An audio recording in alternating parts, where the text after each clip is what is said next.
Now, I know I'm beating a dead horse with this topic today. Of course, this goes into a bigger topic, but I guess the perfect way to start this off is with the trending image over the last couple days of looks like it was taken out of the "Am I Overreacting" subreddit. Uh, if you haven't seen it, I'm obviously gonna put it here as I'm reading this. So basically, am I overreacting? My fiance spent 600 on gotcha. So the way this story goes is my fiance spent $600 on a gotcha game without asking. I flipped out, and now his entire family are calling me abusive and encouraging him to call off the engagement. For context, I work 55 hours a week, and he drives Uber during the day while I'm at work. We are paycheck to paycheck. And from looking at the image the Redditor posted, looks like guy spent $600 from a credit card on what looks to be Genshin Impact. Looks like the individual in question was trying to roll Furina, which, if I am correct, she, as of the time I'm recording this, should be. Her banner should be leaving within a couple of hours. So, looks like this has happened not too long ago. Unless this was the first time she had appeared, or one of the other recent times she had appeared. I don't know how many times Furina has appeared, her banner in Genshin, but Furina's banner has appeared in Genshin. But to my knowledge, I think it's either 2, 3 times now? Might be 2 times. I don't fucking know. I haven't played Genshin in quite some time. Um, but yeah. So, like I said, beating a dead horse here with what I'm going to talk about, but I guess this isn't fully beating a dead horse based on how this is going to branch out over the next few minutes. This is going into the bigger topic of gotchas and just spending on microtransactions in games. Now, I know that gotchas are like a 50-50. For me personally, I play Zenless more than really any other gotcha. Now, I know some people who are really big on gotchas are like, oh, you play Hoyo Slop. You play Hoyo Slop. Look, I played Genshin back when Genshin was pretty much the only Hoyo game you really had aside from Honkai Impact the Third, but I don't know anybody who plays that. Of course, I'm sure some of you watching this, if you've watched some of my other videos on my channel, you probably have played Honkai Impact the Third. I don't know. But anyways, I didn't play it. I didn't even know what it was until Genshin came out. And when I played Genshin for the first time, I enjoyed the game. I played all the way up to Inazuma, and after that, there was just nothing else to play, so I played other things. And then when Sumeru and everything else was added afterwards, I just didn't really have interest in exploring the giant map. Now, I can say, I guess I can proudly declare that I have never spent a single of my hard-earned cash on any gacha game. That being said, I can't really say I'm 100% innocent on spending on microtransactions, because if any of you have seen my Fortnite footage, I've spent quite a bit on Fortnite. Not my proudest. I've also spent quite a bit on Steam games. But in terms of gachas, the reason why I don't spend on them is part of my overall opinions on gambling. I think gambling is a retarded thing to spend on, just because if you're spending on gambling, you are spending your money on the chance to have the possibility of getting a specific result that you want, or a specific item or character or whatever. Now, obviously, if you're gambling away points that you didn't actually spend your hard-earned money on, like in my case, because I have Furina and Genshin Impact, funny enough. When I rolled her, I didn't even, I wasn't, trying to, actually go for her banner, if I remember correctly. This was the first time her banner appeared, and I had saved up a bunch of Primo gems in Genshin from just logging into the game and exploring the map a bit, and because I have the whole map filled out, at least as far as I could get the map filled out. There's chunks that I haven't been able to fill out because I didn't progress that far in the story, because again, Inazuma was the last thing I completed. As soon as Sumeru dropped, I just stopped giving a shit. Maybe someday I'll pick up Genshin again, but when Furina dropped, I remember I was like, I'm gonna roll on her banner, see what happens, and I had, I think, 60 wishes saved up.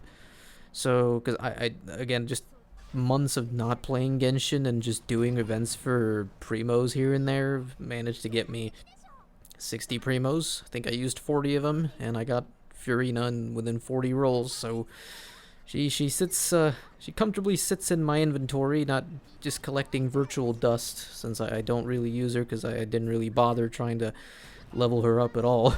Because I've not. Anyone who's played Genshin Impact, the grind of Genshin Impact is probably what kills the game for anyone who's stopped playing Genshin after playing Genshin for a while. Which is why I enjoyed Zenless so much, because the grind, while it's a little tricky to learn at first, but once you get it honestly, like, it blossoms. Which, again, now as I play Zenless, I didn't spend money on that game either. Because, again, the whole idea of gachas, I don't like the idea of gambling. Because, let's be honest here, gachas are essentially another form of gambling. You don't really win any, monetary prize when you spend money on gachas. That's the only thing that separates them from going to a casino or going on virtual slots or virtual poker games online, like those some of those streamers do, where the ones I'm talking about, the poker streamers that stream themselves playing online poker and slots and shit. I'm not the biggest fan of those because they are essentially promoting what is a very unhealthy habit. Look, if you want to gamble your own money, again, all the power to you. That's your right. But obviously, as most commercials always say, play responsibly. Because if you do not play responsibly, you are going to take so much of your pocket money out, and then once you've run out of pocket money, you're going to try and apply for as many credit cards as humanly possible, and then you're going to rack up an insane amount of debt on all those credit cards, and then you won't be allowed to really apply for any more credit cards, because obviously you won't have the money to pay off all that debt, so you're going to be sent to collections, and then of course your credit score, and I'm talking about if you're in the United States. I can't really talk about anything outside of the United States, but US specific. Once you get sent to collections, then your credit score plummets, and then you can't really apply for any more credit cards. Of course, while you were applying for so many credit cards, you probably also applied for a bunch of loans if you're really addicted to gambling. Hope to God nobody has actually gone that far with gachas. Of course, who the fuck am I kidding? Humanity probably has some member of our species that has gone to that great length of trying to obtain the specific waifu in the specific game that they really, really like. I remember once a video of a Japanese man, and this is an international case, of a Japanese man who spent, I think, 10,000, the equivalent in yen to $10,000 on Fate Grand Order, which I've played Fate Grand Order for like 15 minutes. Didn't like it. I'm not a big fan of most gachas. The only thing that brought me into Genshin Impact and most of the Hoyo games was, there's actual gameplay and not just 2D images. This is also one of the reasons why I could never get into a game like Azur Lane, for example. I love the art. For those of you who've kept up with my channel for quite some time, you can tell I'm the type of individual who enjoys cultured gaming. And I have to give mad respect. Azur Lane has some amazing art. Mad respect to the arts, to the artists working on that game. Fantastic work there. Only thing I don't like about Azur Lane is the fact it is a 2D gacha game where the majority of what it is that you're doing is your 2D waifus are fighting other 2D waifus, and you're trying to, at least from what I played, from the hour I tried playing it, you fight waifu boats, and your waifu boats fight the other waifu boats, and you build up stuff eventually. And I know you can get rolls from playing the game, but you have to grind a fuckload, which is why, grinding is, it's not for the faint of heart. If you're gonna grind, you're gonna devote hours of your day to that, and that's one of the other reasons why my interest in a lot of these games goes down. And I know I say that as somebody who grinds Fortnite, but grinding Fortnite, to me at least, is something where I don't even actually have to play the game. I can just leave the game on an AFK lobby, as I mentioned before, on an AFK creative match, or, just do bot lobbies when I actually am playing Fortnite. I need to really get through a battle pass. Like, right now, I'm almost done with the battle pass. I'm like 3 levels away from finishing it. But the way that gachas are designed by nature, compared to something like Fortnite, where when you spend your money on a game like Fortnite or a game like Call of Duty Warzone or Apex Legends, unless you're spending on like loot boxes, because I think Apex has loot boxes now, and Overwatch 2 just brought back loot boxes. When it's like a normal item shop or a battle pass system, the grind is relatively a bit smoother and a bit softer, and there's ways to grind in some capacity where you don't have to devote so much time to the game. At least in Fortnite's case, thanks to it being on mobile devices, it's really easy for me to grind Fortnite without ever having to actually load it up on my PC. I could just use my phone for that. But honestly, if you're gonna spend money on these things, it's specifically with gotchas. The same concept can be applied to something like FIFA or Madden or one of these games where you're spending money on virtual currency to get for the possibility of rolling a specific character or athlete or waifu or whatever. Like, honestly, FIFA and Genshin Impact's gotcha mechanics are not even that far apart from each other. In fact, I would argue, in terms of which one is more predatory, it's kind of a tough one. I kind of would argue, because I've played FIFA a couple of times, I would argue FIFA is probably a bit more predatory, especially since this is EA. I know MiHoYo has their own predatory practices, but never in my times playing Genshin Impact did I ever feel like the game was trying to pressure you into actually buying Primo Gem, buying crystals was it crystals, gems? I forgot what the hell it is they're called. And you replace them with Primo Gems, which then become wishes. It doesn't feel like the game is trying to pressure you into doing that, which is one of the nice things I'll give it. A lot of these gacha games at least don't try and pressure you into that, but the thing is that if you are hooked in some capacity into wanting to spend the money, the way they sort of try and pressure you is with the pretty waifus on the screen. A game like FIFA tries to pressure you into spending your money on the gambling mechanic with flashing Ronaldo or Messi on screen or some bullshit, and then telling you, hey, you can have Ronaldo or Messi. I just cracked my fingers there for a minute, sorry about that. You can have Ronaldo or Messi if you roll enough times in our game's loot box system or whatever. Honestly, I'm trying to think of what was the first game that did it. I know Team Fortress 2 was one of the earlier examples of games that introduced like these types of mechanics. Of course, I think China may have done something like that before, because gotchas, I think, were invented in China. I might be wrong on that. Correct me if I'm wrong. But I think the Chinese were the first ones who invented the whole idea of spending money on a game to roll on a game of chance to maybe get a specific item or character in a game. I think that was China that invented that, and then it kind of progressed to the rest of East Asia, and then eventually reached the United States once games like Team Fortress 2 implemented it with crates. Which, by the way, someone who's played Team Fortress 2, I absolutely hate crates, like a lot. I usually end up just dumping them in like the in the Steam trading in the Steam market or whatever I can do to get rid of them, or I just end up deleting it from my backpack. I don't want those useless things. I've never spent money on Team Fortress 2 in that sense either.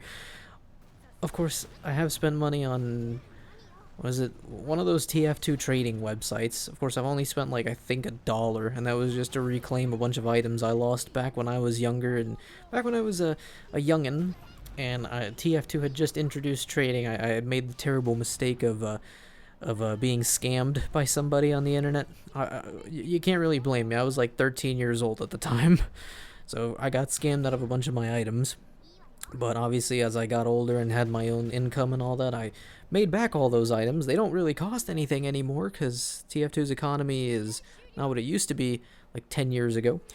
But yeah, longer than that, like 10, 13 years ago. God, I keep forgetting TF2 is almost 20 years old in like 2 years. That's insane.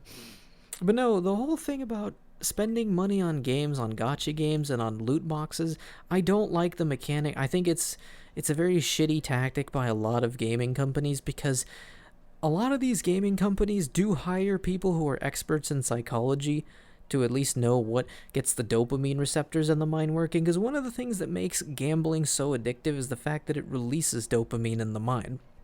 Like any drug that exists, like cocaine or I don't know if does alcohol really.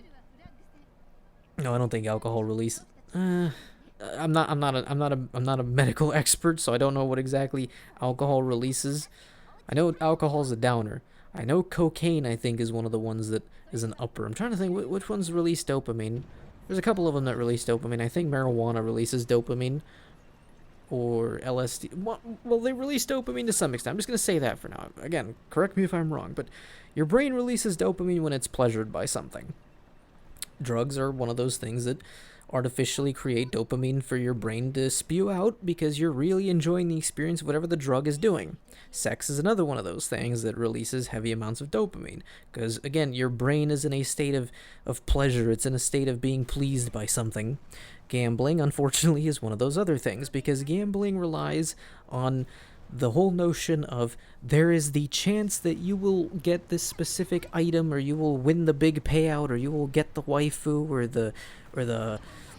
the 90 something rated Ronaldo or Messi or whatever, or the Pele or some shit that was popping up in the rotation or whatever for this FIFA thing. Your whole brain is wired in that sense to get really excited when you roll that specific thing. That's why, if I remember, there's that Kroby Cat video. I know. I don't know if Kroby Cat's one of the best channels for me to use for this, but honestly, his video on CSGO crates, back when CSGO existed before CS2, obviously, and the whole idea of people really getting excited when they rolled that's fancy knife camo or that's fancy gun camo, usually knife camos, specifically just knives. I remember when that was a huge thing, like years ago, when people were getting really excited when they would roll knives in CSGO. Like, dudes were just creaming themselves as soon as they rolled a CSGO knife. They were like, oh my god, it's a knife! Ah! And the best part was at the end of the video, and those were just dudes at first. And at the end of the video, it's like, yes, even the ladies are impacted by this, because it shows a bunch of female streamers also going crazy about rolling a knife or something in CSGO. But the message that the video points out at the end is one of those things that still kind of hits deep in my gut every time I've seen that video, and anytime I've seen the actual audio clip. It was a clip from a pastor. Now, I'm not really a religious individual myself, but I will have to say the words of this pastor, I have to say, are probably some pretty deep shit in regards to virtual items, whether or not you own it or not. Now, in terms of gambling IRL with money and winning money back, this is a completely separate case, but in terms of gaming and microtransactions and gotchas and loot boxes specifically, well, microtransactions that require that make you play a game of chance within the game that you're playing. In terms of that, the pastor isn't directly talking about that, but he's talking about material possessions and the idea of consumerism. Specifically, the whole notion of once you've spent so much of your hard-earned money, once you've acquired the big item, once you've made the ultimate purchase, and you have that thing in your hands, then what happens exactly? And I'm probably gonna link that on here. Did I link that article? I think I did link the article from a previous video. I'm sorry, my mind's a little scatterbrained, but right now. But back to the pastor's words. When you reach the highest peak of consumerism, once you've obtained the big thing that you want, then what happens? It didn't really change anything, and at the end of the day, we as humans, unfortunately, we're not immortal. We will die at some point. Some of us may be fortunate enough to reach 100 plus, but a lot of us will probably die somewhere between the ages of 70 to 90. And so once you die, or hell, God forbid, you die of, something in between, like a car accident, or you got sick with cancer, or God knows what in between. I've seen news stories of people who've died in their 60s, 50s. I recall the tragic story of that. If I remember, it was a K-pop singer who took her own life, and she was younger than me, if I remember. People can die at any moment. And when you die and you have all these items, what exactly is the end goal? You have these items, but they're valuable to you sentimentally, but once you're dead, especially with virtual items, where's the value? And a lot of these platforms, a lot of these services don't let you sell your account to anybody else or pass it off to anyone else. I remember someone actually pointed out that they asked Valve or Steam support if they can give their account to their next of kin upon death, because obviously our Steam accounts are full of tons of games, and when we die, who's going to inherit this? I mean, personally, I would love, if I ever have children, I would love to give my Steam library to my children, but apparently Steam support says that you can't do that. Your account is only tied to you, which is pretty shitty in my opinion, but it's understandable why companies do this. Because once you pass, all your virtual items are pretty much worthless. Your account's going to be deactivated, or your account's just going to sit there idle for years because you died. It's like those friends you had on Xbox Live who died over the years. Like, I know I've had maybe like a friend or two on Xbox Live who hasn't been online in a very long time. I don't know if they died. I hope not. But in a lot of cases, a lot of people back when, people my age, when we were teenagers, a lot of us have stories of we knew a guy who we played like Modern Warfare 2 with or Halo 3 with, and then they just didn't get back online, and then at some point we end up learning down the road that so-and-so passed away tragically because of illness or a car accident or something like that. I mean, I've known people that I went to high school with that died, which is a pretty dark thing to think about, but there's people that I went to high school with, and in fact there's people that I went to college with as well who've passed away over the last couple of years. So when you spend copious amounts of money, when you spend insane amounts of money on these virtual items and games, they're not eternal. They're never, they won't be around forever. The code will be there in the game, but your account, yeah, cool, you're enjoying it on your account, but once you're dead, nobody else is able to enjoy them anymore. So you spent all that money for something that you can't pass down to your next of kin. You can't pass down to a family member or give it to your friends, or you can't do anything with it. It's just gone. And like the pastor said, it all goes back in the box. And the next people who come up to the box and open that box, he's referring specifically to the box for a Monopoly game, all that money that was spent, all those money-making moves you made, all that huge wealth that you have amassed just to show your insane level of status, what is the point? And in terms of going back to that Kroby Cat video, in the case of CSGO loot boxes and any other game that has loot boxes or gotchas, in cases like Genshin Impact or Zenless or Honkai Star Rail, etc., or even games like Azur Lane, people have spent insane amounts of money on those games. Again, I understand that the waifus are pretty. You know, I like anime waifus as much as the next man, as much as the next red-blooded American male. But we have to be honest here. If I can see those same exact waifus on certain websites, you know, and completely uncensored too. So it defeats the purpose of why are you spending your money to get a PNG image that moves a little bit. You can find the same thing for free on certain websites on the internet. So that's kind of defeats the purpose of that. And in the case of that guy who spent $600 on trying to roll Furina and Genshin Impact, like, what's really the point of that? Besides, if the next waifu pops up that you're interested in, you're just going to completely forget about Furina. You're just going to move on to the next waifu in Genshin Impact, because that's the way these games are designed. They want to move you on to the next best thing, so that way you gamble your hard-earned money. You spend your hard-earned money rolling on the chance to maybe get that waifu, maybe get that knife, maybe get that 90-plus rated athlete, 95-plus rated athlete. They make you want to spend your money on these things to addict you to them.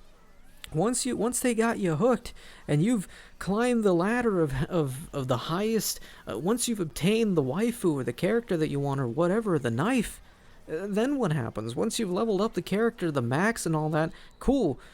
Then there's going to be the next character that pops up and just makes that character completely obsolete. It's just an endless, vicious cycle. In my case, when I played Zenless Zone Zero, I remember when I first got into the game, I think Ellen Jo was the first character that was available, and I rolled her out of luck with the free shit that they were giving out. I think it was the 100 free, was it the 10 free rolls, 100 free rolls, I forgot what it was, but I used those rolls to roll Ellen Jo, and I got her. And, you know, I still use her, even though she's not really the most useful character to use anymore, but I enjoy using her. I play the game my own way. When a character like Miyabi came out in Zenless, everyone was saying how Ellen was completely useless to roll at this point because Miyabi essentially defeated the purpose of having Ellen at that point. So, again, it's companies who make these types of games know what they're doing. The character or the weapon that used to be the meta before is no longer going to be the meta because the new meta has come in. And then further on down the road, there's going to be some other Zenless character that puts Miyabi to shame, so it's just going to repeat the cycle over and over again. At that point, why spend your money? Look, I never spend my money on any of these games because I know damn well that they just want to hook you in. They want you to keep spending and spending and spending and wasting your money because that's how they make a business of you. Look at how it does in East Asia. Like that Japanese guy who spent $10,000 on Fate Grand Order. Like, cool, he has his waifus and all that. Great for him, but he Lord knows how. I mean, I hope he has. I hope he's some rich dude who has just a bunch of yen lying around. He can spend the money all he wants on these games. Still pretty irresponsible, even if you're making like billions of yen or something a year, or millions or whatever. Or if you're American making millions of dollars, and if you have the money, you $10,000 for you is probably nothing. It's like chump change, but I doubt he's making that level of money. And it's a pretty depressing thing to watch somebody who doesn't make anywhere near that amount of money, and they spend all that money on these types of things, and at the end of the day, they don't even get any sort of actual value or anything from it, because again, at some point they can pass away, and all that stuff that they just rolled and wasted their money on is pretty much useless. It just dissolves away into the air, like Tom Holland's Spider-Man in Avengers Endgame. Was that Infinity War? It's been a while since I've seen. I think that was Endgame where Tom Holland's Spider-Man just dissolves. He's like, Mr. Stark, I don't feel so good. Like, yeah, your whole account's just gonna be like, Mr. Stark, I don't feel so good. It just goes away, and then what? At least I guess with normal gambling, you're actually getting some kind of monetary, prize at the end. But in that case, since there is money at stake that you're going to actually win, the stakes are even higher and the likelihood of losing is even greater. This is another reason why I personally don't play the lottery myself either, because, again, I don't like games of chance. I hate games of chance. Like, I find them to be such a stupid thing to spend money on. If you are not guaranteed something when you spend your money, it's a trap. In my honest opinion, it's a scam. It's to try and get money out of your pocket into the hands of somebody else for the possibility of maybe getting a specific thing. And in some cases, you do win it, and that gets the dopamine going, but it's going to force you to come back and come back and come back until you've achieved the ultimate level of the thing, until you've achieved that C6 Furina, or you've achieved that fanciest knife available, so you could resell it on trading sites for like $10,000, and you just made your money back apparently, but you probably spent way more than that trying to get that knife in the first place. Who knows? But all I'm saying is that gachas and loot boxes and all these things are just another form of gambling, and honestly, it annoys me how a lot of these games can get away with getting E ratings and T ratings here in the US, and there's obviously, minors that are playing these games because, again, a T-rated game is 13 above. An E-rated game is, well, everyone, like a 10-year-old could be playing one of these things, and honestly, it's one of those things where I genuinely wouldn't have a problem if they re-rated these games because of the fact that they have some form of a gambling mechanic, but again, in some parts of the world, I know they've actually put some kind of regulation on this because, with all due respect, it is a form of gambling, and there are minors that are playing these games, especially because a lot of these games are sports titles and T-rated titles, which there are going to be minors playing, and they're very, very susceptible to this type of thing. So I'm glad there is some regulation. Unfortunately, here in the US, to my knowledge, I don't think there's really much regulation in terms of that.